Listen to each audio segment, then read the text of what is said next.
कहिलेसम्म सिद्धिन्छ भाइ? यहाँ माथि भर्नको लागि सकिन्छ? 5 दिनमा सकिन्छ? यहाँ बच्चा सच्चा खस्यो भने त बर्बाद भयो त। त्यहाँदेखि त्यत्रो फाल्टो रहेछ त्यहाँ उता बार्नु पऱ्यो क्या, यहाँ बार्नु पऱ्यो त्यहाँदेखि हर्लामा गयो भने त मान्छे गयो त। उता त सर यो के अरे यो छ नि यो बाँधिएको थियो, फेरि अब कसले भस्काइदिन्छ थियो। दर्शकबिन, गृहमन्त्री सुदन गुरुङ यति बेला रोशी खोलाको निरीक्षणको लागि जाने क्रममा यो बाटोमा जुन काभ्रे काठमाडौँ यो जुन यो काभ्रामै पर्छ र यति बेला जुन यो बन्द गरेको एउटा कल्भर्टको निरीक्षण गर्नुभएको छ।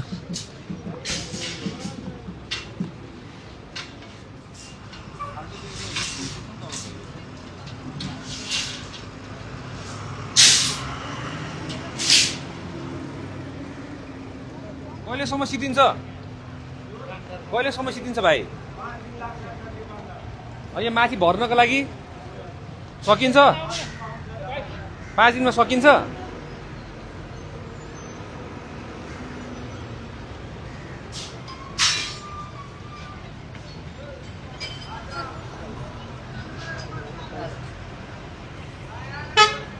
यसरी उहाँ रोशी जाने क्रममा बाटोमा बन्दै गरेका निर्माणाधीन कलवटहरू, पुलहरू र बाटोको निरीक्षण गर्दै गइरहनु भएको छ। हामी दृश्यमा देखिरहेका छौँ।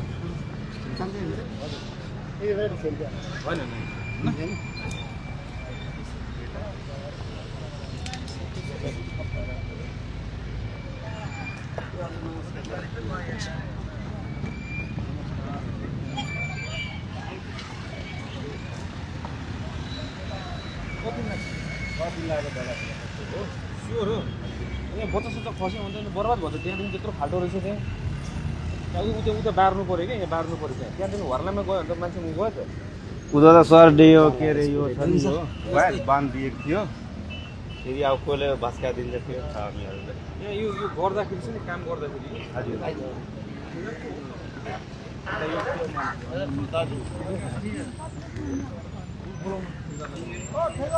करिम का भेज आप, करिम का। ए करिम भाइ,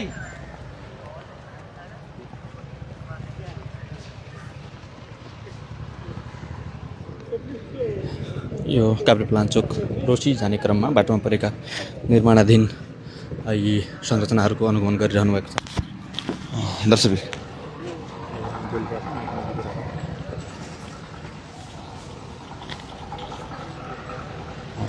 दर्शक देखिरहनु भएको छ, यो सूर्यविनायक धोदीखेल सडक खण्ड हो, जहाँ चाहिँ सुदन गुरुङ यति बेला रोशी खोलाको अनुगमनका क्रममा जाँदाखेरि बाटोमा पर्ने यस सडक खण्डको पनि अनुगमन गर्नुभएको छ। पुलको निर्माण कामको यहाँको जानकारी लिइरहनु भएको छ।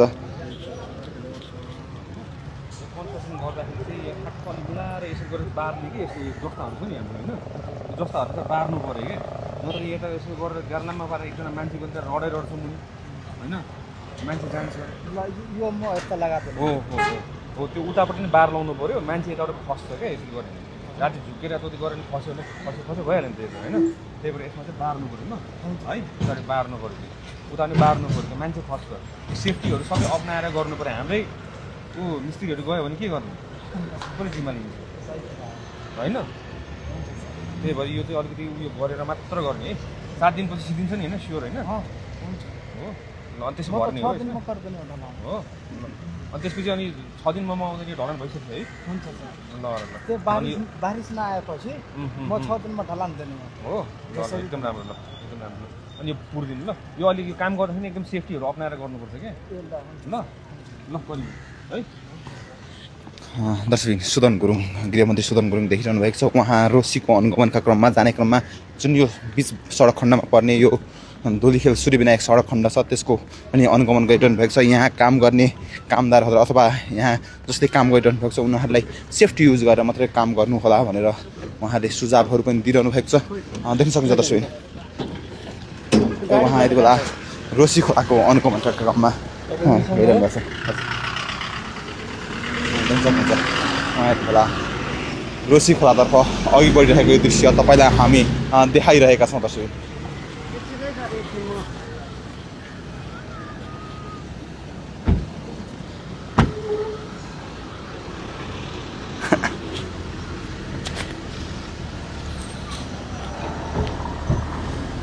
दर्शकबिन तपाईँलाई हामी जानकारी गराउँ उहाँ पहिला यो गृह मन्त्रालय अथवा राजनीतिमा नआउनुभन्दा पहिले पनि उहाँले सामग्री लिएर राहत सामग्री लिएर रोसी पुग्नु भएको थियो भने अहिले त्यहाँको अनुगमनका क्रममा रोसी पुग्नु भएको